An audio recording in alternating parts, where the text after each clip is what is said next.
Because with all due respect, he is a leader, but not a great leader. He's not a follow-me leader. He's a leader who follows them. And I don't expect him to move very, very deeply or fastly on the peace process. But we do not control the world. And believe me, it's not Netanyahu's policies that led to the Arab Spring. And it's not Netanyahu's policies that led to the situation with the Turks, and not the Egyptians, and not any of the Arab countries at the moment. When I write in my book, when our number 2 person in our embassy in Beijing left recently, she was given a gift by her Chinese counterpart, a beautiful leather-bound, embossed copy of the protocols of the elders of Zion. And she gave it to her and she said, "Oh, we want to be like you. We want to control the banks, we want to control Hollywood, we want to control the world." Unfortunately, we had to explain that this is not the case.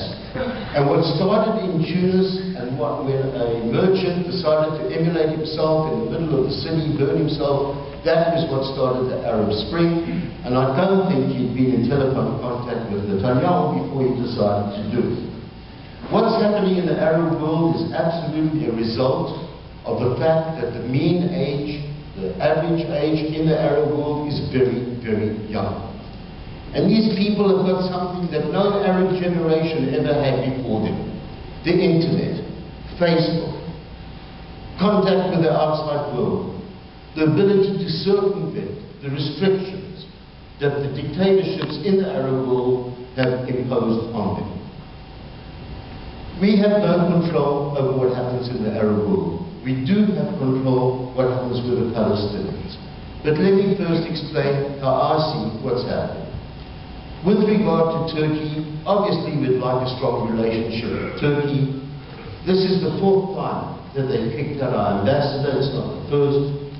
Turkey is going through massive internal ideological change. They've got rid of the generals who were the mainstay of secularism in Turkey for all these years. Erdogan is positioning himself and his party as the new Islamist power in the Middle East. According to their foreign minister, in an interview he gave 2-3 days ago, they're trying to re-establish, I wouldn't say the Ottoman Empire, but certainly an axis that would be Libya, Egypt, Turkey as a new pivotal axis in the Middle East. He's been flirting with Iran, he's been flirting with Syria. He has decided that Turkey needs to go another way.